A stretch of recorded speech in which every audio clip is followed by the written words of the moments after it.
white van followed me through the desert. There was no driver. This is a true story.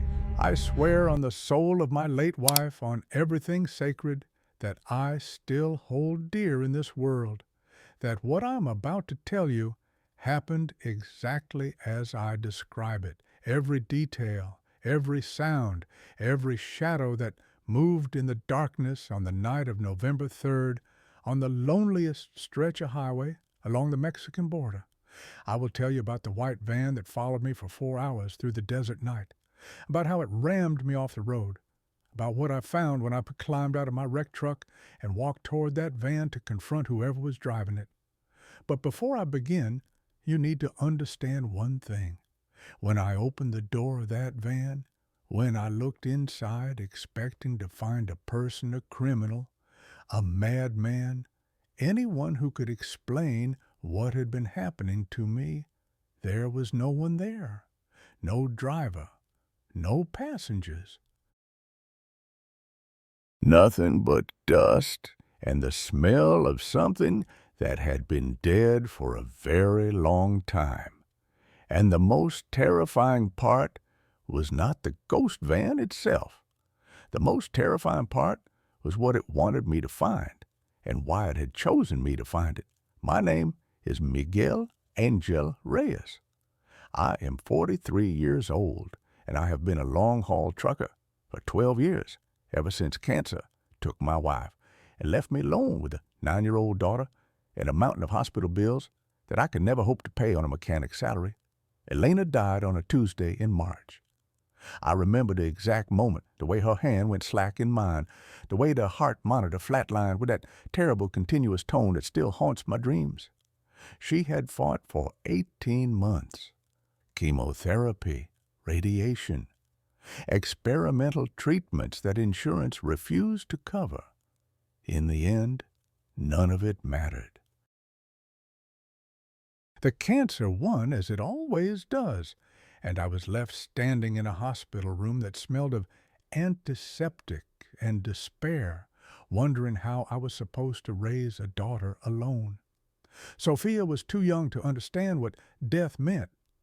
She kept asking when Mama was coming home, and every time she asked, something inside me broke a little more. I could not cry in front of her. I had to be strong. I had to figure out how to pay for a funeral, how to pay off the medical debt, how to keep a roof over our heads and food on the table. That was when Hector came to me. He was an old friend of my father's, a retired trucker who had spent 40 years driving the highways of Mexico and the American Southwest. He found me sitting in my kitchen 3 days after the funeral, staring at a stack of bills that reached halfway to the ceiling, and he made me an offer that changed my life. The trucking company he used to work for was hiring. They needed drivers willing to take the long routes, the overnight hauls, the border runs that nobody else wanted. The pay was 3 times what I was making as a mechanic. The only catch was that I would be gone for days at a time, sometimes weeks, driving through some of the most dangerous and desolate stretches of road in North America. I did not hesitate. I could not afford to hesitate.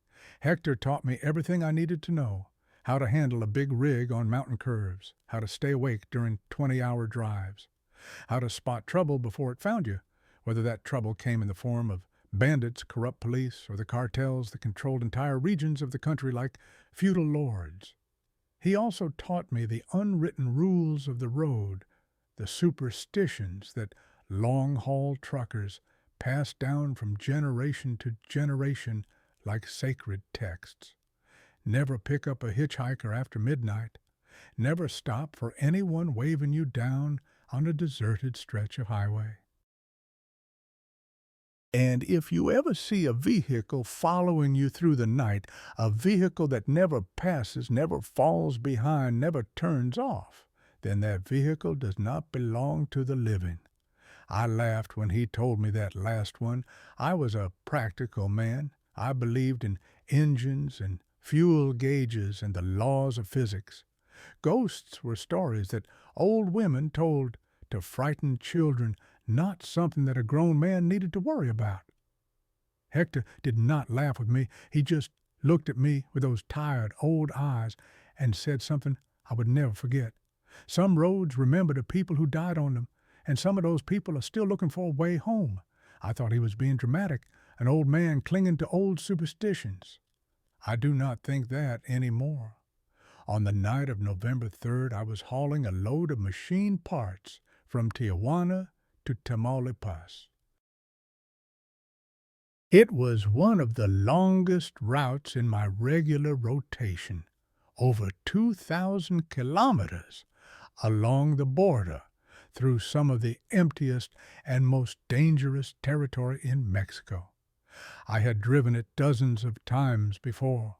I knew every curve, every rest stop, every stretch where you were supposed to drive fast and not look back, because stopping could mean never starting again. I left Tijuana at 6 in the evening, right as the sun was beginning to set. The sky that day was strange, a deep red color that I had never seen before. Not the orange of a normal sunset, but something darker, something that looked like dried blood smeared across the horizon. My grandmother, God rest her soul, used to say that when the sky turned red like that, death was looking for someone. I pushed the thought away. Superstition, nothing more. The first few hours passed without incident. I listened to old ranchera music on the radio, talked to other drivers on the CB when reception allowed, drank coffee from my thermos to stay alert. The landscape around me gradually changed as I moved east from the industrial sprawl of border cities to the endless brown expanse of the Sonoran Desert. Saguaro cacti stood like sentinels along the roadside, their arms raised toward a darkening sky as if in warning or supplication. By 10 o'clock, I had not seen another vehicle in over an hour. The radio had started to cut out the music, dissolving into static and then returning in fragments as if someone was playing with a signal. I told myself it was the terrain. The mountains in this region were notorious for blocking transmissions. Sometimes you could drive for hundreds of kilometers without being able to reach anyone on the CB or get a single bar of cell service. That was when I first felt it, a coldness at the back of my neck. Not from the air conditioning, which I had turned off an hour ago because the night was cool enough without it. This was something different, a sensation like invisible fingers brushing against my skin, like someone standing right behind me in the empty cab. I turned around. Nothing. Just the curtain separating the driver's seat from the sleeping compartment, swaying slightly with the motion of the truck. Probably a draft, I told myself. Old truck, lots of gaps in the seals. Nothing to worry about. I turned back to the road and tried to ignore the feeling that I was no longer alone. At 11:15, the cabin lights flickered. Just a few times, quick flashes like someone was playing with a switch. I checked the dashboard. All the gauges were normal. Fuel at half-tank engine temperature, steady electrical system showing green across the board. Faulty wiring, I thought. This rig was 15 years old. Things broke down all the time. The lights stopped flickering, and I told myself to stop being paranoid. At 12:20, I noticed that the coldness had not gone away. If anything, it was getting worse. My breath was starting to fog in front of my face, even though the temperature outside was still in the 60s. I could see goosebumps rising on my arms, could feel my teeth wanting to chatter. I reached for the heater controls, cranked them up to maximum. Warm air began to blow from the vents, but it made no difference. The cold was not coming from outside. It was coming from somewhere else, somewhere that the heater could not reach. I glanced at a rear-view mirror, checking the sleeping compartment behind me. Empty. Of course it was empty, but for just a moment, just the briefest fraction of a second, I could have sworn I saw something. A shape, in the darkness, back there, a figure sitting on the narrow bed where I slept during rest stops. I blinked, and it was gone. My imagination, I told myself, playing tricks on me because I was tired and the night was dark and I'd been alone for too long. I should have known better. I should have listened to the voice in my gut that was screaming at me to turn around to find a town to get off this road before something terrible happened. But I did not listen. I kept driving. At exactly 1:07 in the morning, I looked in my side mirror and saw them. 2 headlights behind me, maybe 100 meters back. I did not know where the vehicle had come from. 1 second the mirror showed nothing but darkness, the black void of the desert swallowing everything behind my truck. The next second, those headlights were there piercing through the night like 2 pale eyes. Probably came from a side road, I thought. Probably been there for a while, and I just did not notice. I kept driving, expecting the vehicle to pass me. I was going 80 kilometers per hour, slow by highway standards, especially for a regular car. Anyone behind me would want to overtake as soon as possible. 5 minutes passed. The headlights stayed exactly where they were. 10 minutes. Still the same distance, not getting closer, not falling back. 15 minutes. I started to feel uneasy. I signaled with my turn indicator moving toward the shoulder to give them room to pass. They did not pass. I slowed down from 80 to 60. They slowed down too. I sped up to 90. They matched my speed exactly. No matter what I did, the distance between us remained constant. 100 meters, not 99, not 101, exactly 100 meters, as if the vehicle behind me was connected to my truck by an invisible wire. That was when I realized something was wrong. Normal drivers do not behave like this. Normal drivers get impatient. They flash their lights, honk their horns, look for any opportunity to get around a slow-moving truck. They do not follow at a fixed distance for minutes on end, matching every change in speed with perfect precision. I tried to see what kind of vehicle it was. The headlights were too bright, making it hard to make out details, but I could see enough to know it was a van. A large white van, the kind used for cargo or passenger transport.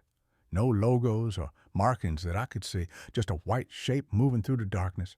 My hands were sweating on the steering wheel. I wiped them on my jeans and reached for the CB radio. Roberto Luis. Anyone copy?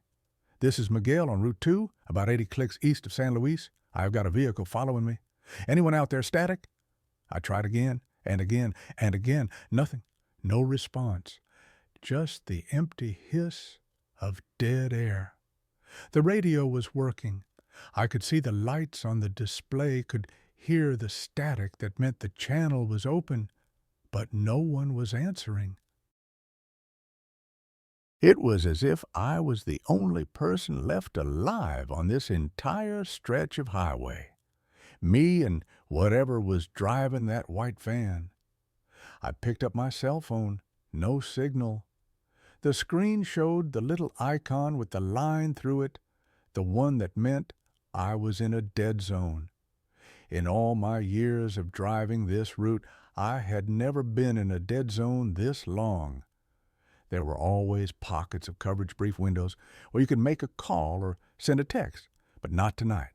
Tonight, the desert had swallowed all connection to the outside world.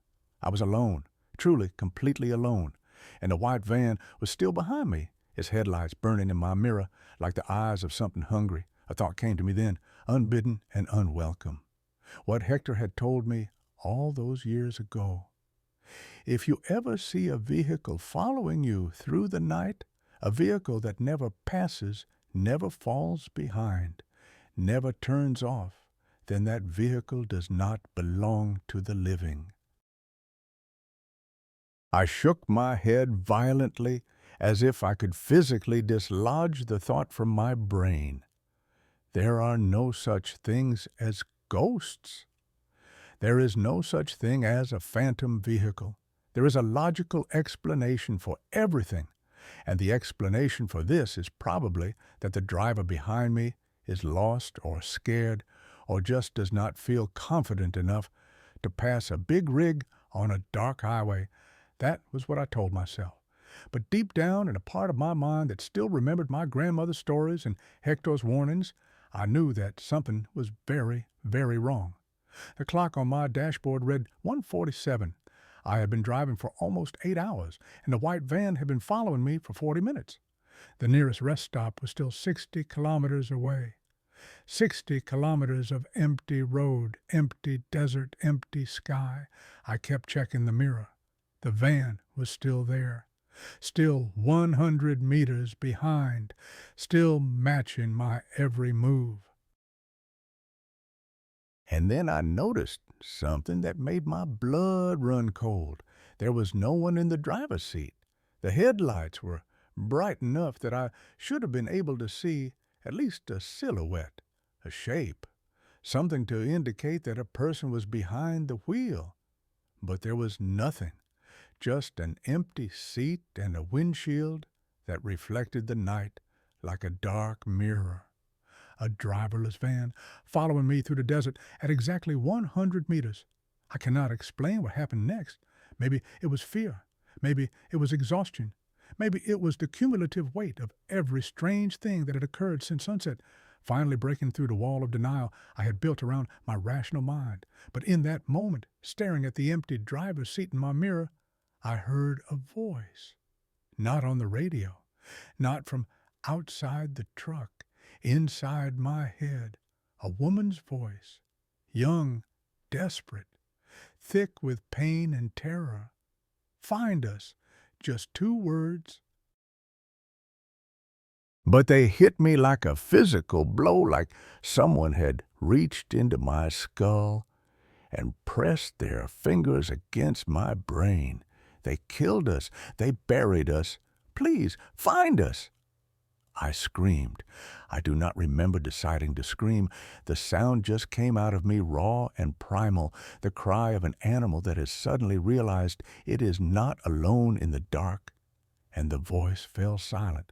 I sat there gripping the steering wheel so hard my knuckles turned white, my heart pounded against my ribs like it was trying to escape.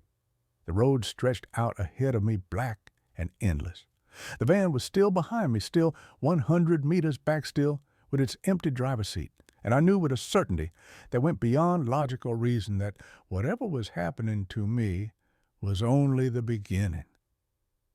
The clock read 1:52.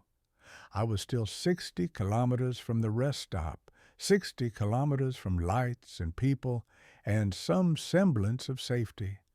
60 kilometers might as well have been 60 million. Because the white van was not going to let me reach it. And as I watched in the mirror, the distance between us began to shrink. 90 meters. I watched the number shrink in my mind as the headlights grew larger in my mirror. The van was accelerating, closing the gap that had remained constant for nearly an hour. Whatever rules had governed its pursuit before, whatever invisible leash had kept it at exactly 100 meters, those rules no longer applied. 80 meters.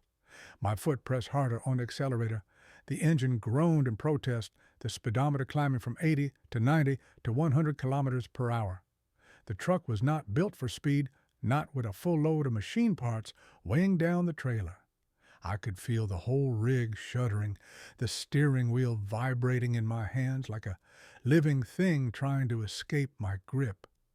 70 meters. The van matched my acceleration effortlessly. It moved through the darkness like something that did not obey the laws of physics, something that existed outside the normal rules of mass and momentum.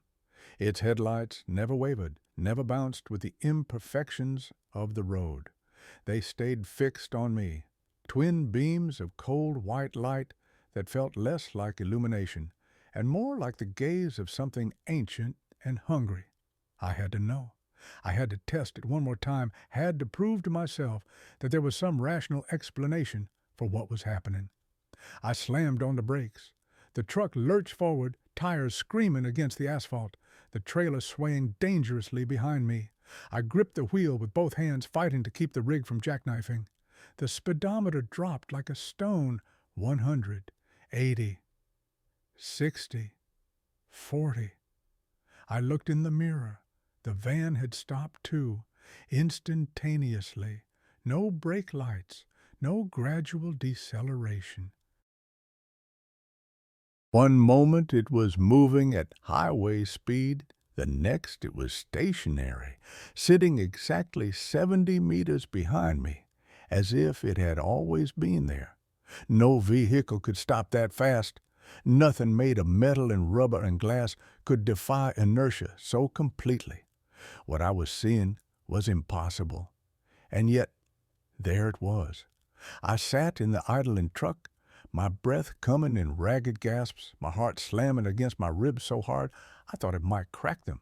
Sweat dripped down my forehead, stinging my eyes. The cab smelled of fear, that particular sour odor that the human body produces when it knows it is in the presence of something it cannot fight or flee. For a long moment neither of us moved. The truck sat on an empty highway engine rumbling. The van sat behind it silent and still, its headlights burning holes in the darkness. Then I heard it again, the voice, not words this time, just a sound, a sob, the broken, hopeless crying of someone who had given up all hope of rescue. It was coming from the passenger seat. I turned my head slowly, every muscle in my body screaming at me, not to look, to keep my eyes on the road, to pretend that there was nothing beside me. But I could not stop myself. Some force stronger than fear was compelling me to turn to see, to bear witness. The passenger seat was empty. Of course it was empty. I was alone in this truck. I had been alone since I left Tijuana 8 hours ago, but there was something on the seat, something that had not been there before. A wet spot, small, roughly circular, glistening in the dim light from the dashboard. I reached out with a trembling hand and touched it, cold, ice cold. And when I pulled my fingers back, they were wet with something that looked like water but felt like tears. The crying stopped, and in the silence that followed, I heard the van's engine rev. It was coming. I stomped on the accelerator so hard I nearly put my foot through the floor. The truck lurched forward, tires spinning, engine roaring. I did not look in the mirror. I did not want to see how close it was. I just drove faster than I had ever driven in my life, faster than safety or sanity allowed. The CB radio crackled. I grabbed it without thinking, desperate for any connection to the outside world, any voice that could tell me I was not going insane. "Mayday, mayday," I shouted into the microphone. "This is Miguel Reyes on Route 2. I need help. There is something following me. Does anyone copy static?" Then, beneath the static, a voice. Not the dispatcher I was hoping for, not a fellow trucker offering assistance. The same voice I had heard before. The young woman, but clearer now, closer, as if she was speaking directly into the radio. From somewhere very near. They shot us on the road. They dragged us into the forest. They put us in the ground and left us there to rot. My hand was shaking so badly, I almost dropped the microphone. "Who are you?" I whispered. "What do you want from me?" "We want to go home. We have been waiting so long, so cold, so dark. Please, you are the only one who can see us. You are the only one who can hear us." The static surged, drowning out her words. I heard fragments, broken pieces of sentences that made no sense. 3 of us, journalism students, investigating the missing women. They knew we were coming. Ambush. And then one final phrase, crystal clear amidst the noise, "The white van is ours. We died in it, and now we cannot leave it." The radio went dead, not just static, complete silence. The display that had been glowing green a moment ago was now dark, as if someone had pulled the plug. I pressed buttons, turned dials, tried everything I could think of to bring it back to life. Nothing worked. The CB was dead. I checked my cell phone. Still no signal. The screen showed 0 bars, the little icon that meant I was completely cut off from the rest of humanity. I was alone, truly, horribly alone. And then I saw the gas station. It appeared out of the darkness like a mirage, a small island of light in the endless black ocean of the desert. A tiny building with a rusted tin roof, a few pumps out front, a hand-painted sign that I could not read at this distance. Not a modern franchise station, just one of those old family-owned places that dotted the rural highways of Mexico, selling gasoline and snacks and sometimes offering a cot in a back room for travelers who needed to rest. I had never been so happy to see anything in my life. I signaled and began to slow down, pulling off the highway toward the station. In my mirror, I saw the van signal too, its turn indicator blinking in perfect synchronization with mine. It was going to follow me in. Of course it was. Whatever was controlling that thing, it was not going to let me escape so easily. But at least there would be people here, witnesses. Someone who could confirm that I was not losing my mind. I pulled into the small parking area in front of the store and killed the engine. The van pulled in behind me, but it did not park near the pumps or the building. It stopped at the far edge of the lot in the darkest corner, where the light from the station's flickering fluorescent bulbs could not reach.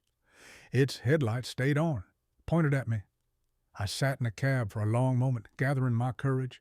Then I opened the door and stepped out into the night. The air was cool and dry, carrying the faint smell of gasoline and sage. I could hear the hum of the station's generator, the buzz of insects around the lights, the distant cry of some nocturnal bird. Normal sounds, earthly sounds, sounds that belonged to the world I understood. I walked toward the convenience store, forcing myself not to run, not to look back at the van, lurking in the shadows.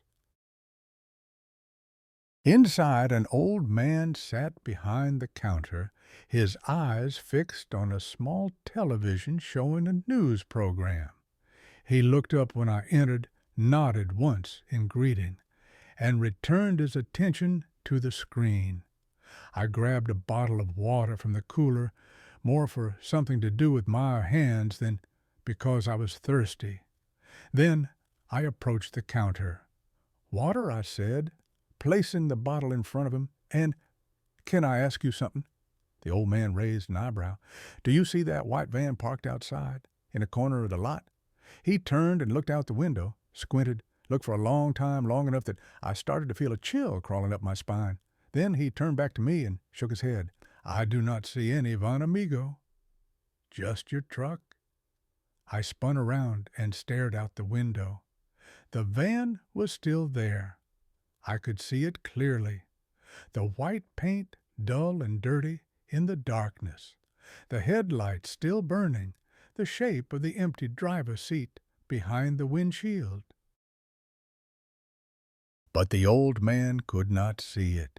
He was looking right at it, and he could not see it. "Are you sure?" my voice cracked. "It is right there, in the corner, with its lights on." The old man studied me with an expression I could not read, something between concern and wariness, like a man trying to decide whether the stranger in front of him was dangerous or merely disturbed. "How long have you been driving tonight?" "About 8 hours." He nodded slowly. "That is a long time. When people drive for too long, especially at night, they start to see things, things that are not really there. I wanted to argue. I wanted to drag him outside and point at the van and demand that he acknowledge what was right in front of his face. But something stopped me, a look in his eyes, a slight tremor in his voice. He knew something. I was sure of it. He knew, and he was afraid. Or maybe the old man said quietly, they see things that are there, things that most people cannot see, things that only show themselves to certain people at certain times for certain reasons. What do you mean? He did not answer directly. Instead, he reached under the counter and pulled out a small card, the kind that religious people hand out on street corners. On one side was a picture of the Virgin Mary. On the other side was a prayer. Take this, he said. Keep it with you. And whatever you do, do not stop for that van. Do not try to talk to whoever is inside. Just keep driving until you reach somewhere with more people, more lights, more life. I took the card. My hand was trembling. You have seen it before, I said. The van. You know what it is. The old man's face went pale. He looked past me out the window at the dark corner of the lot. I cannot see it, he said, but I know it is there. I can feel it. The way the air gets cold, the way the lights flicker. We have had others come through here over the years. Truckers, mostly. They all describe the same thing. White van. Empty driver's seat. Follows them for miles and miles. What happens to them? The ones who see it. Most of them make it through. They keep driving like I told you, and eventually the van stops following them, goes back to wherever it came from, and the ones who do not make it, the old man was silent for a long moment. We find their trucks on the side of the road, engines still running, doors open, but the drivers are never inside, and we never find them. I paid for the water and walked back to my truck on legs that felt like they were made of rubber. The van was still in the corner, still watching me with its headlight eyes. I climbed into the cab, locked the doors, and sat there for a moment, trying to calm my racing heart. That was when I saw it. Something on the passenger seat. Something that had not been there when I left. A handkerchief. White. Embroidered with small flowers in one corner. Covered in dirt and what looked like dried mud, as if it had been buried in the ground and recently dug up. I had locked the doors. I was certain of it. I always locked the doors when I left the truck, even for a minute. It was habit instinct, the caution of a man who had spent too many years driving through dangerous territory. But someone or something had gotten inside anyway. I picked up the handkerchief and immediately wished I had not. The smell hit me like a physical blow, sweet and rotten, the unmistakable odor of decay. The smell of meat left too long in the sun, the smell of death. I threw the handkerchief out the window, gagging, my stomach heaving. It landed on the asphalt and lay there, a small white shape in the darkness, accusatory somehow, as if I had rejected a gift that had been offered in desperation.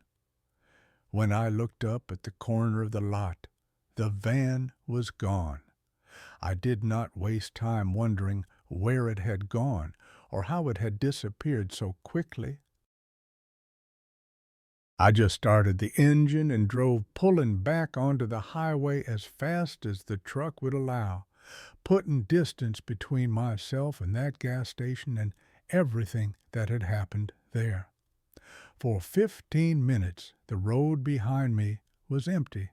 I started to breathe again, started to think that maybe the old man had been right, that I just needed to keep driving until morning, until the sun came up and chased away whatever darkness had attached itself to me.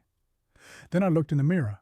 The van was back, but it was not 100 meters behind me anymore. It was 20 meters. close enough that I could see every detail of its battered white exterior, every streak of rust, every crack in the windshield. And there was someone in the driver's seat. Not nothing anymore, someone.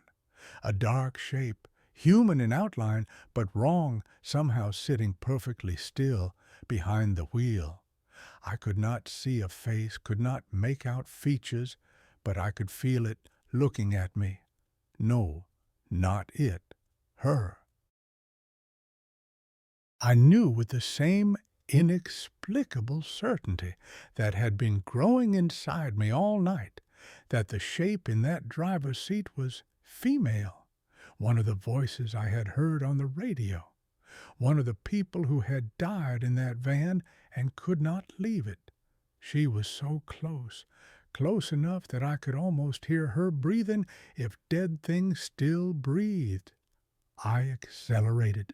The van accelerated, I swerved left. The van swerved left, I swerved right. The van swerved right. It was not just following me anymore. It was mimicking me, copying my every movement with perfect precision, as if we were connected by some invisible thread that made us move as one.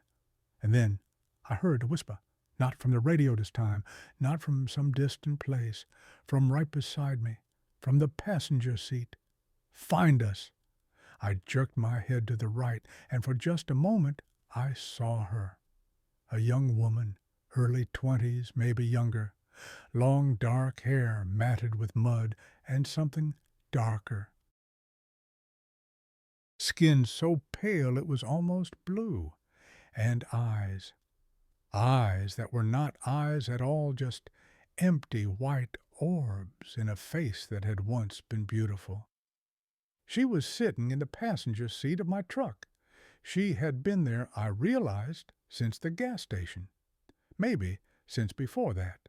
Maybe since the moment the van first appeared in my mirror. "They buried us in the forest," she said. Her lips did not move. The words just appeared in my head, cold and clear and infinitely sad. 300 meters from the road, under the big oak tree. We have been there for 2 weeks, waiting, rotting, hoping someone would come. I could not speak, could not breathe, could not do anything except stare at this impossible thing sitting beside me, this dead woman who had somehow climbed into my truck without opening a door. "You can see us," she continued. "No one else can. We have tried so many times, so many drivers. They look right through us. But you see." "Why me?" I finally managed to whisper. "Why can I see you?" She tilted her head, a gesture that might have been curious if it had been made by a living person. But on her, with those empty white eyes and that corpse-pale skin, it looked alien. Wrong. Because you understand loss. Because you know what it is like to have someone taken from you. Because your heart is broken, and the broken places let the light through. I thought of Elena, of the way she had looked in that hospital bed at the end, of the hole she had left in my life, the wound that had never healed and never would. The dead woman reached out and touched my arm. I felt it, actually felt it, a coldness so intense it burned like pressing bare skin against dry ice. I gasped in pain, tried to pull away, but her grip was impossibly strong. And then I saw. Images flooded my mind. Not my memories, hers. A road at night, a white van parked on the shoulder. 3 young people, 2 women, and a man climbing out with cameras and notebooks. They were journalism students investigating the disappearances of women in Ciudad Juarez. They had received a tip, an anonymous message, promising information about where some of the bodies were buried. It was a trap. Men emerged from the darkness, armed men with covered faces. The students tried to run, but there was nowhere to go. The gunshot were quick. 3 shots, 3 bodies fallen. The killers dragged the corpses into the forest. They dug a shallow grave. They threw the bodies in and covered them with dirt. And then they left. And the 3 students, Daniela and Rodrigo and Camila, were left alone in the darkness, dead but not gone, trapped between this world and whatever comes after, unable to move on, unable to rest, condemned to haunt the road where they had been murdered until someone found their bodies and set them free. The vision ended. I was back in my truck, speeding down the highway, the dead woman still gripping my arm. When I looked down, I could see a mark forming on my skin where she had touched me, a handprint red and raw like a burn. "Please," she said, "find us. Tell the police where we are. Let our families know what happened. Let them bury us properly. Let us go home." Her form was beginning to fade. I could see the passenger seat through her body, could see the dashboard lights shining through her translucent skin. "The oak tree," she said, her voice growing fainter. 300 meters from where your truck will stop. You will know the place. You will smell us before you see us." And then she was gone. I was alone again, but the van was still behind me. Closer now, 15 meters, 10. And I realized with a horror that went beyond anything I had felt before that I had no idea how to make it stop. I had been driving for so long, hours and hours of darkness and fear and impossible things. My mind was fracturing, my grip on reality slipping. I could not tell any more what was real and what was hallucination. Could not remember what the world had been like before the white van appeared in my mirror. Maybe I should stop, I thought. Maybe I should just pull over and face whatever is in that van. Maybe this will all be over if I just stop running. It was insane. I knew it was insane. The old man at the gas station had told me never to stop, never to try to communicate with whatever was inside. People who stopped were never seen again. But I was so tired, so scared, so desperate for this nightmare to end. I began to slow down. 90, 80, 70. The van slowed with me. 60, 50, 40. I pulled onto the shoulder. The van pulled onto the shoulder behind me. I turned off my engine. The van's headlights went dark. Silence. A silence so complete it was like being buried alive. I could hear my own heartbeat, could hear the blood rushing through my veins, could hear the tiny sounds my body made just by existing. But nothing else, no wind, no insects, no distant traffic, just me and a van and the darkness. I sat there for what felt like hours, though it was probably only minutes, waiting, watching the mirror. Nothing happened. Maybe it is over, I told myself. Maybe they just wanted me to stop. Maybe now they will leave me alone. I reached for the door handle and heard the click of another door opening. Not my door, the passenger door, the door I had locked, the door that should not have been able to open from the outside. I turned my head slowly, dreading what I would see. A hand was reaching through the gap, a hand that was black with decay, swollen and splitting with fingernails, painted a dark red that might have been nail polish or might have been dried blood. It was pulling the door open, coming for me. I screamed and slammed my foot on the accelerator, but the engine was off. The truck lurched but did not move. I fumbled with the key, twisted it in the ignition, heard the engine cough and sputter, and failed to catch. The hand was inside the cab now. I could smell it, the rot, the decay, the unmistakable stench of a body that had been dead for days. I tried the ignition again. The engine coughed. The hand was reaching for me, those blackened fingers stretching toward my arm, toward the place where the other woman had touched me. Again. I turned the key again. The engine caught. I floored it. The truck shot forward, tires spinning, gravel flying. I heard a sound behind me, a shriek of frustration or pain or something else entirely. Something that did not belong to any living throat. And when I looked in the mirror, the van was right behind me, so close, its bumper was almost touching my trailer. No more games. No more following at a distance. It was done waiting. It was time to end this. The impact came 3 seconds later. The van hit my truck with the force of a freight train. Metal screamed against metal. Glass exploded inward, showering me with fragments that sliced my face and hands. The impact threw me forward against the steering wheel, and I felt something crack in my chest where the seat belt cut into my ribs. The taste of blood filled my mouth. I had bitten through my tongue. The truck spun, or the world spun, I could not tell which. Everything became a blur of darkness and headlights, and a shriek of tires losing their grip on asphalt. I was no longer driving. I was a passenger in my own vehicle, helpless as physics took control and sent 2 tons of steel and cargo careening toward the edge of the road. The guardrail came out of nowhere. I saw it for a split second, a flash of silver in the headlights, and then we hit it.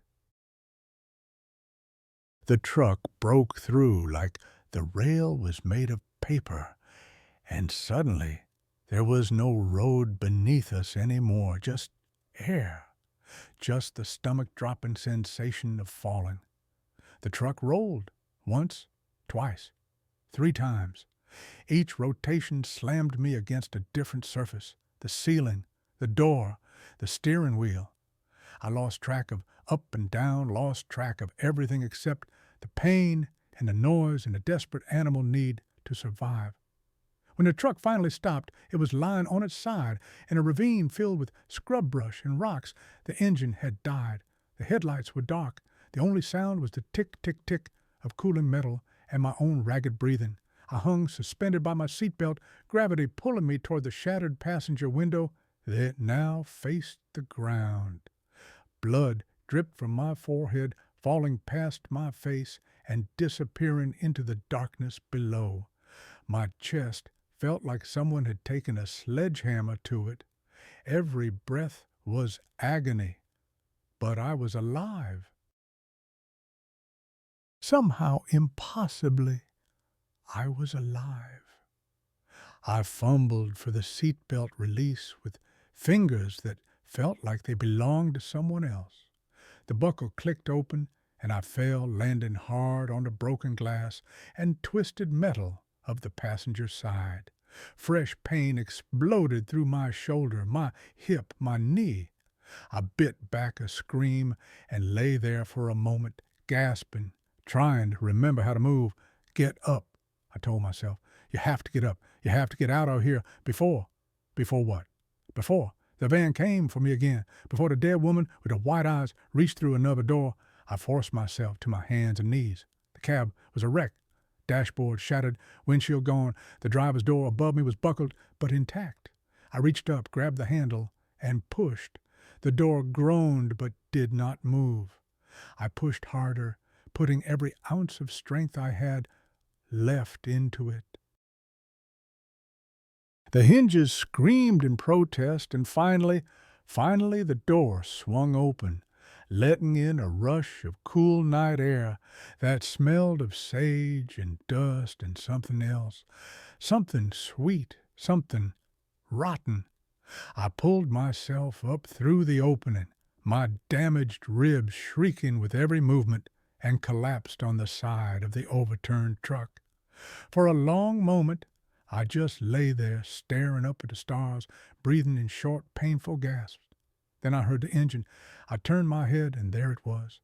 The white van was rolling down the slope toward me. Not driving, rolling. Its headlights were off, its engine silent. It was moving by some other power, some force that had nothing to do with gasoline or mechanics. Gravity alone could not explain the way it navigated around rocks and brush, the way it seemed to steer itself toward my prone form with deliberate intent. I tried to stand. My legs would not cooperate. The best I could manage was a clumsy crawl, dragging myself across the dirt and rocks, leaving a trail of blood behind me like a wounded animal. The van stopped 10 meters away. close enough that I could see the dents in its hood, the cracks in its windshield, the rust eating away at its wheel wells. Close enough that I could smell it now, that sweet, rotten stench that I was beginning to recognize as the smell of death. The driver's door opened. I stopped crawling. There was nowhere to go anyway. The ravine walls rose up on either side of me, too steep to climb in my current condition. I was trapped, cornered, at the mercy of whatever was about to step out of that van. A foot emerged, a leg, a body. She was young, mid-20s at most. Dark hair that hung in limp strands around a face that might have been pretty once before death had drained all the color from it. She wore jeans and a white blouse that was stained with something dark across the chest. A bullet hole, I realized. That dark stain was blood. Her blood. Her eyes were white, completely white. No iris, no pupil, just smooth, pale orbs that somehow still managed to convey emotion. Sorrow, desperation, a loneliness so profound it made my heart ache despite my terror. She walked toward me. No, not walked, glided. Her feet touched the ground, but left no footprints, disturbed no stones. She moved like something that remembered being human, but had forgotten the specific mechanics of it. Behind her, two more figures emerged from the van. A young man with a crushed temple, the bone caved in on one side of his skull, dried blood matting his hair. He wore a press badge on a lanyard around his neck, the laminated card swinging with each step he took. And another woman younger than the first, with short hair and glasses that had one lens missing. Her face was a map of small cuts, as if she had been showered with broken glass. The remaining lens caught the starlight and reflected it back at me, a single gleaming eye in a ruined face. 3 of them. The 3 voices I had heard on the radio. The 3 journalism students who had died investigating the missing women of Ciudad Juarez. Daniela, Rodrigo, Camila. I knew their names without being told. The knowledge simply appeared in my mind, planted there by whatever connection had formed between us on this terrible night. They stopped a meter away from me, looking down at where I lay in the dirt like a broken thing. For a long moment, nobody spoke. The silence was absolute, a vacuum that seemed to swallow every sound. Then Daniela, the woman with the bullet hole in her chest, knelt beside me. "We did not mean to hurt you," she said. Her lips moved this time, but the voice still seemed to come from inside my head rather than from her throat. "We only wanted you to stop. We only wanted you to see." I stared up at her at those terrible white eyes and found that I was no longer afraid. The fear had burned itself out somewhere during the crash, leaving behind only exhaustion and a strange, hollow calm. "I see you," I said. "I see all of you." Something changed in her expression, a softening maybe, a flicker of something that looked almost like hope. "Then you will help us." I did not answer. I was not sure I could. My vision was starting to blur, darkness creeping in at the edges, blood loss probably, or shock, or maybe just my mind finally surrendering to the impossibility of everything that had happened. Daniela reached out and touched my face. The cold hit me like a physical blow, so intense that it bypassed pain entirely and became something else, something that I had no words for. I felt my consciousness fragmenting, splitting into pieces that scattered like leaves in a hurricane. And then I was somewhere else, standing on a road at night. A different road, a different night. The air was warm, almost humid, and I could hear insects singing in the darkness.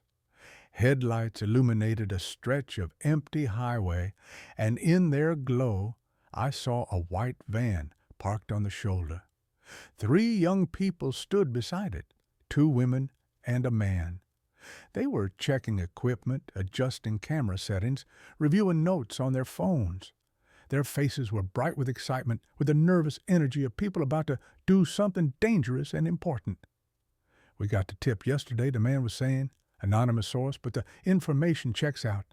There is a mass gravesite about a kilometer off the road. If we can document it, if we can prove it exists, we can blow this whole thing open." The woman with long hair nodded. "This is what we have been working toward for months. All those interviews, all those dead ends. Finally, someone is willing to talk." The younger woman adjusted her glasses. "Are we sure this is safe, meeting an anonymous source in the middle of nowhere at midnight?" The man shrugged. "Nothing about this story has been safe, but someone has to tell it. Someone has to speak for the women who cannot speak for themselves anymore." They gathered their equipment and began walking away from the van, following a barely visible trail into the scrubland. I tried to call out to them to warn them, but I had no voice in this memory. I was a ghost in their past, unable to change what had already happened. They walked for maybe 10 minutes. The trail led to a small clearing surrounded by mesquite trees. In the center of the clearing was a man. At first, I thought he was the anonymous source. He was standing very still, waiting for them, his face obscured by shadows. But something was wrong. The way he stood, the tension in his shoulders, the unnatural silence that surrounded him. "Are you our contact?" the man with the press badge called out. "We received your message about the graves." The figure did not answer, and then more figures emerged from the trees. 6 of them, 7, 8. They came from all directions, materializing out of the darkness like nightmares given form. They wore dark clothes and carried weapons, rifles, and pistols that gleamed dully in the starlight. Their faces were covered with bandanas or ski masks, leaving only their eyes visible. The journalism students froze. "You should not have come here," one of the masked men said. His voice was flat, emotionless, the voice of someone for whom violence was routine. "You should not have asked so many questions." "We are journalists," the young man said. His voice cracked, but he held his ground. "We are protected by law. If you harm us," the masked man laughed, a short, ugly sound. "There is no law out here. There is only us. And you have been causing problems for our employers, making people nervous, drawing attention to things that should stay buried." "We will stop," the long-haired woman said. "We will drop the investigation. We will pretend we never found anything. Just let us go, please." The masked man considered this for a moment. Then he shook his head. "I am sorry, but you have already seen too much. You have already talked to too many people. Even if you stopped now, the damage is done." He raised his pistol. "Wait," the young man said. "Wait. We can." The shot echoed across the desert like a thunderclap. The young man felt a hole in his temple blood, and worse, spraying across the woman standing next to him. She screamed a sound of pure animal terror and tried to run. A second shot caught her in the chest, and she crumpled like a puppet with its strings cut. The younger woman did not run. She did not scream.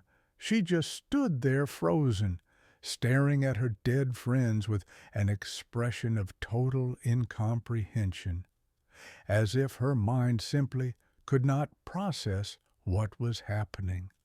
The third shot caught her in the face. She fell beside the others, and the clearing was silent, except for the ringing in my ears. The masked men worked quickly, efficiently. They dragged the bodies to a spot near the edge of the clearing beneath the spreading branches of a massive oak tree. They dug a shallow pit, working in shifts, not speaking. When the hole was deep enough, they rolled the bodies in and covered them with dirt. One of them walked back to the white van. He drove it off the road, down a dry creek bed, and left it there hidden in a tangle of brush. And then they were gone. And I was alone in the clearing, standing over the freshly turned earth, listening to the silence of the dead. The vision released me.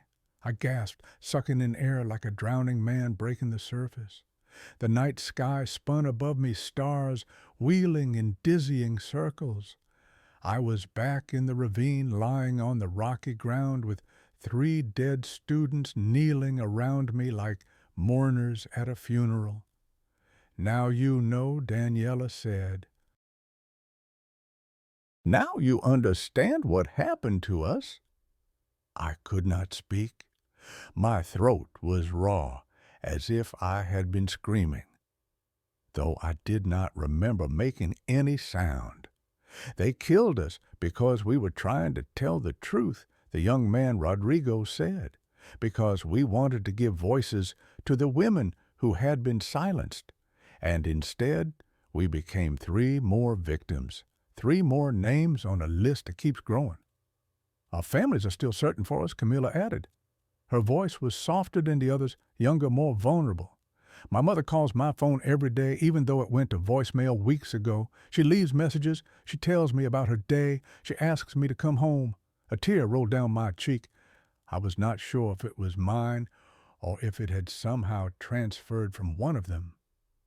"We cannot rest until they find us," Daniela said, "until they know where we are, until they can bury us properly and say goodbye.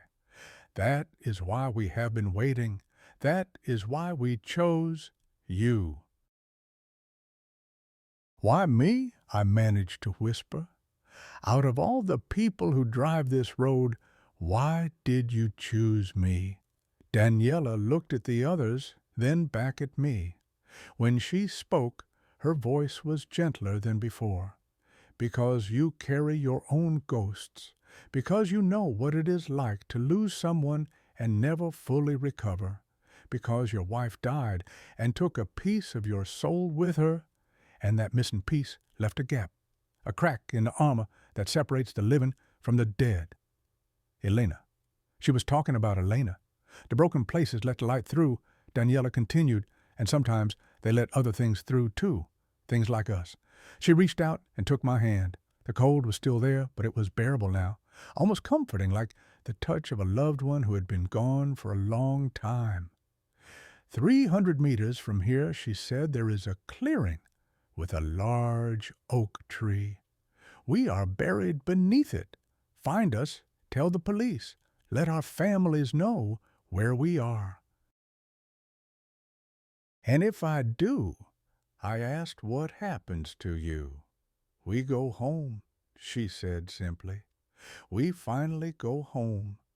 She released my hand and stood. The other 2 rose with her, and for a moment the 3 of them simply looked at me. 3 young people who should have had decades of life ahead of them. 3 bright futures cut short by violence and greed. Then Daniela smiled, a sad, small smile, but real. "Thank you," she said, "for seeing us, for hearing us, for caring enough to stop." They began to fade. Their forms grew translucent, the starlight shining through them like they were made of colored glass. In seconds, they were gone, leaving only the lingering smell of decay and a memory of cold where Daniela's hand had touched mine.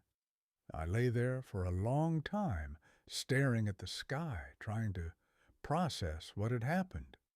My body ached. My mind reeled. Every rational part of me wanted to dismiss the whole thing as a hallucination, a fever dream brought on by trauma and exhaustion. But there was a burn on my wrist where Daniela had grabbed me earlier.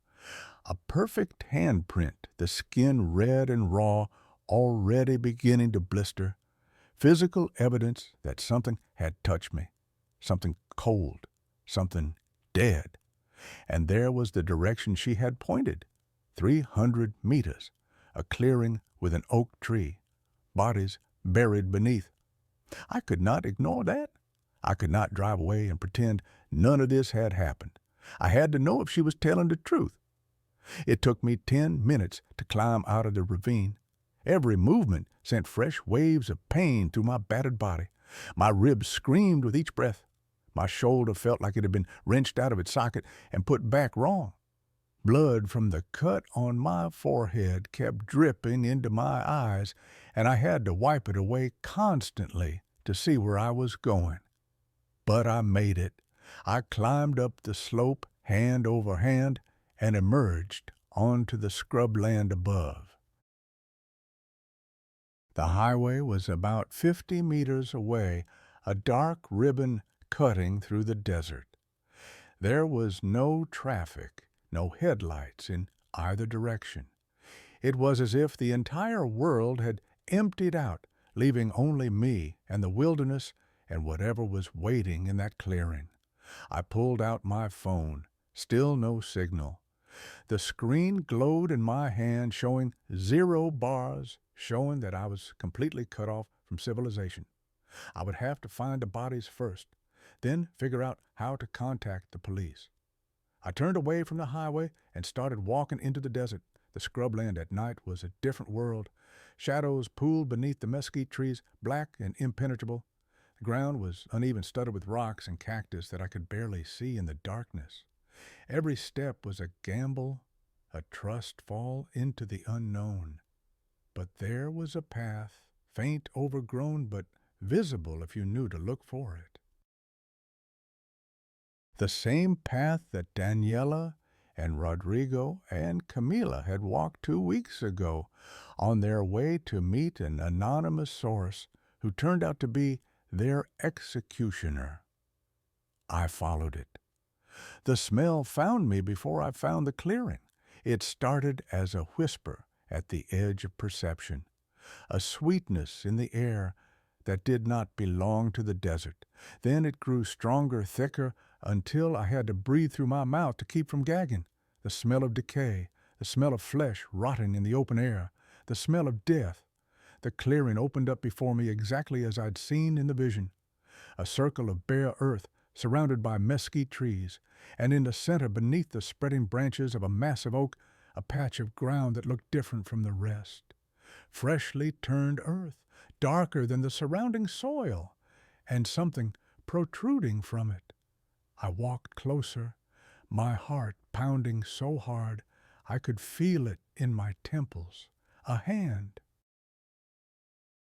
A human hand reaching up from the earth, as if trying to claw its way free. The skin was discolored, swollen, the fingers bloated to nearly twice their normal size. But I could still see the nail polish, dark red, almost black in the moonlight.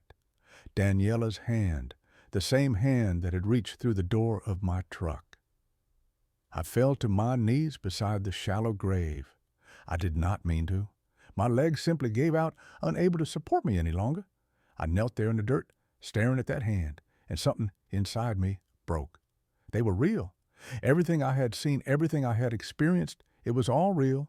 3 young people had been murdered here and buried in an unmarked grave, and their spirits had been trapped ever since, waiting for someone to find them. And now I had. I do not know how long I knelt there. It might have been minutes. It might have been hours. The sky was starting to lighten in the east by the time I finally pulled out my phone again. 1 bar. 1 single bar of reception, flickering in and out like a candle in a drafty room. I dialed the emergency number. The phone rang once, twice, 3 times. I was certain the call would drop, that I would be cut off again, that I would have to walk all the way back to the highway and flag down a passing car. Then a voice answered. "Emergency services. What is your emergency?" The words tumbled out of me in a rush, barely coherent. I found bodies, 3 bodies, in a desert off Route 2, about 80 kilometers east of San Luis. They're buried under an oak tree. Please send someone. Please. The dispatcher asked me questions. Who was I? Where exactly was I? How did I find the bodies? I answered as best I could, though I left out the parts about the ghost van and the dead students appearing in my truck. Those details would not help anyone. and they would probably result in me being sent to a psychiatric ward rather than a crime scene. "Stay where you are," the dispatcher said finally. "Officers are on their way. Do not touch anything." I hung up and sat down on the ground, my back against the oak tree, the grave at my feet. The sky continued to lighten. Birds began to sing in the mesquite. The desert was waking up indifferent to the horrors it had witnessed. I thought about Elena, about the way she had looked at the end so small and fragile in that hospital bed, about a promise I had made to her to take care of our daughter, to keep living even when living felt impossible. Sophia. I needed to call Sophia. When the signal stabilized, I would call her. I would tell her I was okay. I would not explain what had really happened, because how could anyone explain something like this? But I would hear her voice, and she would hear mine, and for a moment we would both be reminded that we were not alone in this world. The dead do not leave us, I realized. They stay with us in our memories, in our hearts, in the broken places that never fully heal. And sometimes when the veil between worlds grows thin, they reach out to us. They ask us to remember them. They ask us to find them. They ask us to bring them home. The police arrived 45 minutes later. 2 patrol cars and an ambulance bouncing down the rough trail that led from the highway to the clearing. Officers emerged with flashlights and radios, their faces grim as they surveyed the scene. The paramedics rushed to me, checking my injuries, asking questions that I barely heard. A detective approached the grave. He was older, gray-haired, with the weathered face of a man who had seen too much. He looked at the hand protruding from the earth, then at me. "You found this?" I nodded. How I did not know how to answer. How do you explain that the ghosts of 3 murdered journalism students led you to their own grave? "I saw something on the road," I said finally. "A white van. It was following me.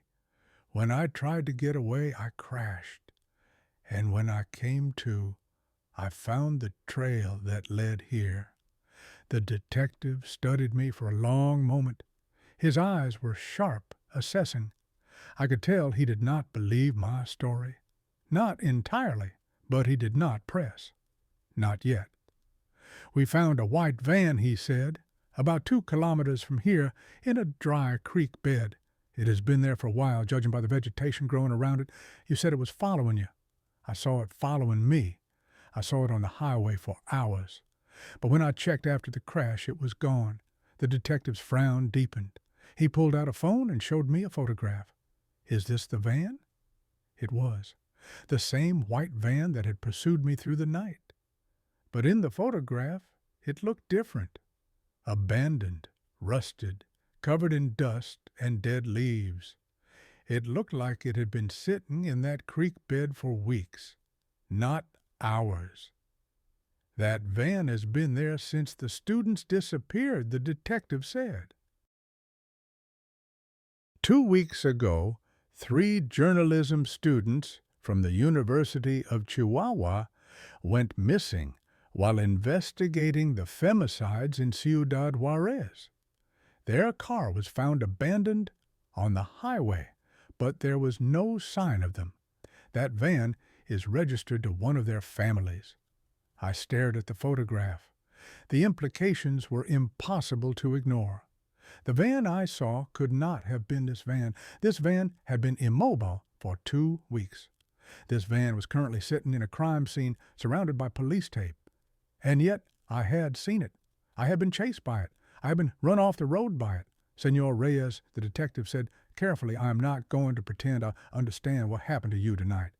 But you led us to 3 murder victims, 3 young people whose families have been searching for them for weeks. Whatever you saw, whatever you experienced, you did a good thing by calling us." I looked at the grave where forensic technicians were now carefully excavating the bodies. I could see more of them now. 3 shapes in the earth tangled together, beginning to emerge from their shallow prison. What will happen now? We will identify the bodies, the detective said. Notify the families, and we will find the people who did this. He paused, then added, "There are things in this world that cannot be explained, things that should not be possible. I have been a police officer for 30 years, and I've learned not to dismiss the impossible out of hand.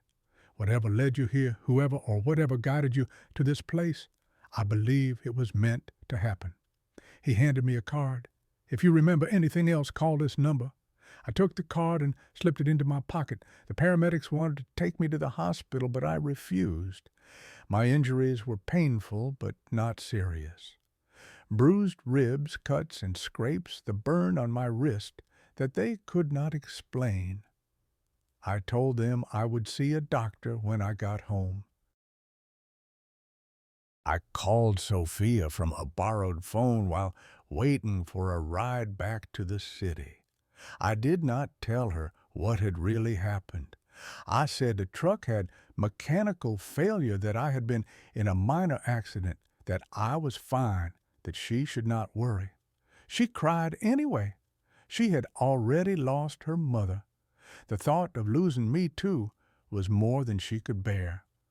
I promised her I would be careful. I promised her I would come home soon. I promised her everything would be okay. I did not know if that last promise was a lie. I hitched a ride with a fellow trucker who was passing through a man named Carlos, who asked few questions and seemed content to drive in silence. I was grateful for that. I did not have the energy to explain, and I was not sure I could have found the words, even if I had. When I finally reached my apartment, it was late afternoon. The sun was setting, painting the sky in shades of orange and pink that reminded me uncomfortably of the blood-red sunset I had seen the night before. I climbed the stairs to my door, unlocked it, and stepped inside. Home. The word felt strange in my mouth. This small apartment had never really felt like home. It was a place I slept between trips, a way station, rather than a destination. The real home-to-home I'd shared with Elena and Sophia was a lifetime ago. But tonight, standing in my dim living room with every muscle aching and my mind still reeling from what I had witnessed, this apartment felt like a sanctuary. I was safe. I had survived. And 3 young people who had been lost in the darkness were finally going to be found. That night I dreamed of white vans and empty eyes. I dreamed of hands reaching from shallow graves. I dreamed of Elena standing at the foot of my bed, watching me with an expression I could not read. When I woke, the room was cold. Not the cold of poor insulation or a broken heater, a different kind of cold. The kind I had felt in my truck when the van first appeared in my mirror. I sat up slowly, my heart beginning to race. The bathroom door was open. I always closed it before sleeping. Always. A habit from childhood, a superstition I had never been able to shake. But now it was open, just a crack, just enough to let a sliver of darkness spill through. I told myself it was nothing, a draft, a shift in the old building's foundations, something that could be explained by physics and architecture and the ordinary workings of the world. But the cold on the back of my neck said otherwise, and deep in my gut, in that place where instinct lives, I knew that something had followed me home. People ask me now if I'm afraid. Afraid to drive at night, afraid to look in my mirrors, afraid to see ghosts again. My answer is always the same. No, I am not afraid of the dead. I have met the dead. I have looked into their white eyes and felt their cold hands on my skin. And I have learned something that most people never understand until it is too late. The dead do not want to hurt us. They only want to be found. They only want to go home. They only want anyone to remember that they once existed. What I am afraid of is something else entirely. I'm afraid of what followed me home. The weeks after that night passed in a blur of police interviews and hospital visits and sleepless nights. The doctors could not explain the burn on my wrist. They called it frostbite, which made no sense given the desert climate. Within a month, the mark had faded completely. No scar, no trace. As if the dead woman's touch had never happened. But I knew better. Some marks do not show on the skin. The investigation moved quickly. The bodies were identified within days. Dental records confirmed what I already knew. Daniela Vega, 24. Rodrigo Sandoval, 26. Camila Fuentes, 23. Journalism students from the University of Chihuahua, missing for 2 weeks before I stumbled upon their grave. The police found the killers within a month. 3 men connected to one of the cartels that controlled the region. They confessed quickly. They did not receive leniency. The students' investigation was published posthumously. Policy changes followed, task forces were formed, and the families got closure. That, at least, was real. I attended all 3 funerals. Daniela's mother embraced me and wept on my shoulder. Rodrigo's father shook my hand and told me his son had died doing what he believed in, and Camila's younger sister, just 15 years old, pressed a photograph into my palm. A photograph of Camila as a child, grinning at the camera, her whole life ahead of her. I still have that photograph. It sits on my nightstand next to the picture of Elena. But I could not sleep. Every time I closed my eyes, I saw faces I did not recognize. Eyes that glowed white in the darkness, hands reaching out from shallow graves, from car trunks, from the depths of rivers and lakes. The missing, the murdered, the forgotten. They were everywhere now.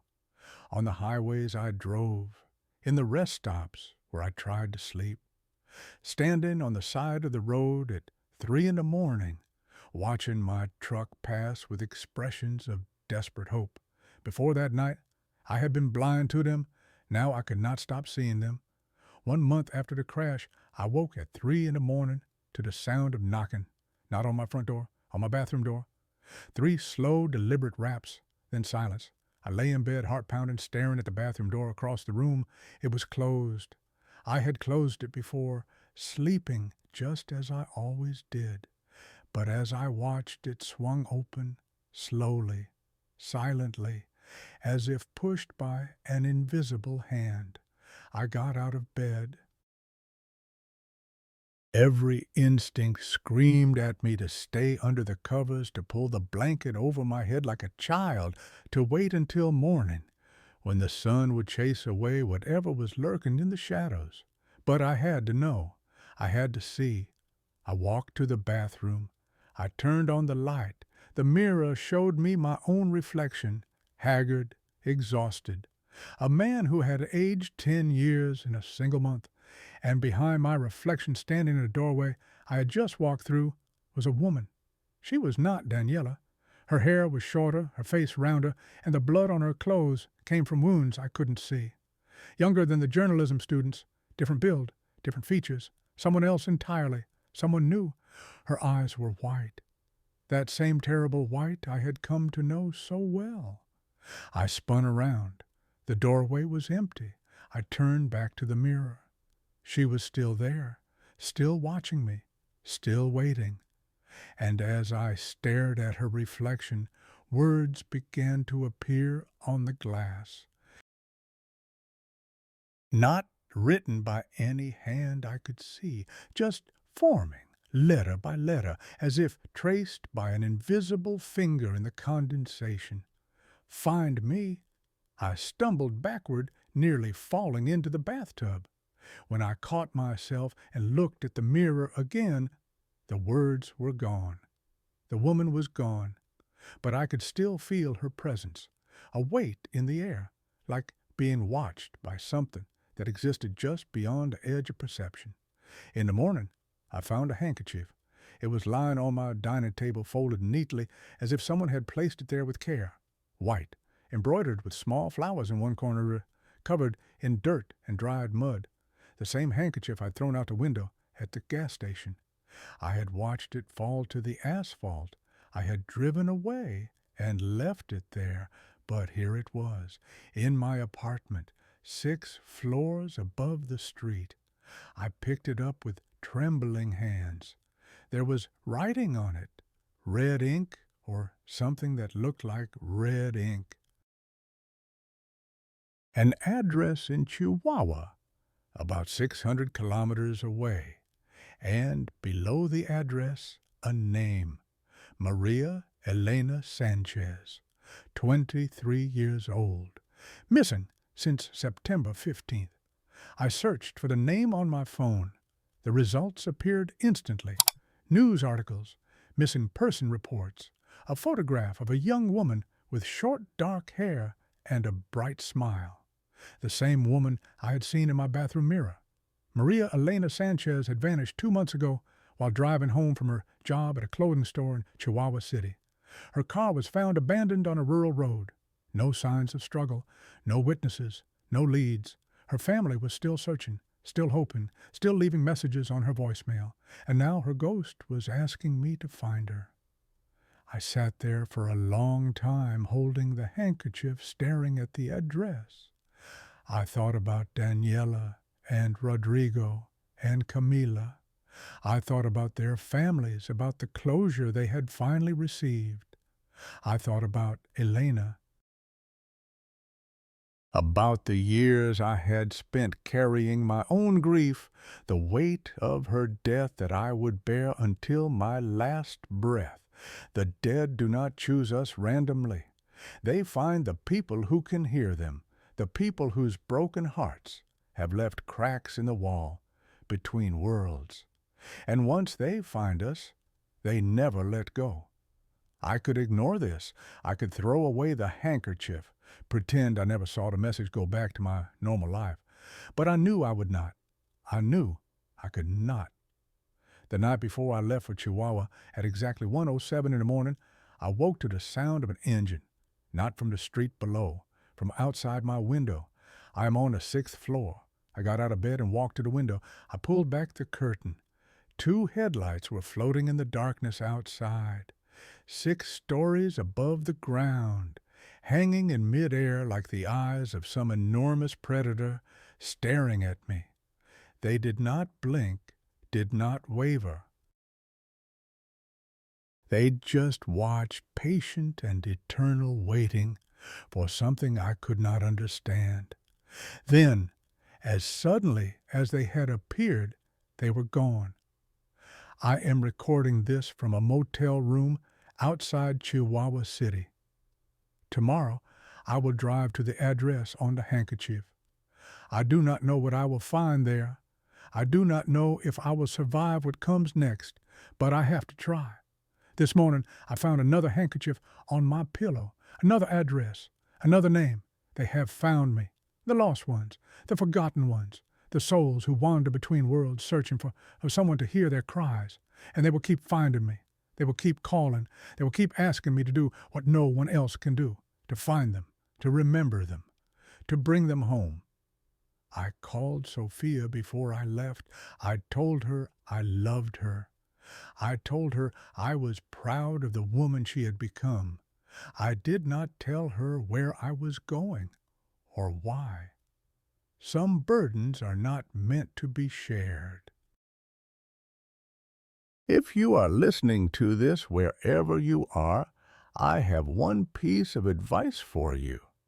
Do not look out your window at 1:07 in the morning, because if you see headlights floating in the darkness, headlights that have no vehicle attached to them, headlights that are staring directly at you with an intelligence that is not human, that means they have seen you too.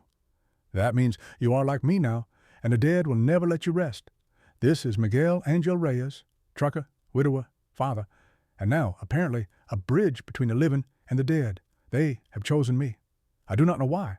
I do not know if I can bear the weight of what they are asking, but I know there's somewhere out there in an unmarked grave, or a shallow pit, or a forgotten corner of this vast and broken country, someone is waiting to be found, and I am the only one who can hear them calling. If you ever see a white van following you on a lonely highway, a van that never passes, never falls behind, never turns off, do not be afraid. Just listen. They only want to be found.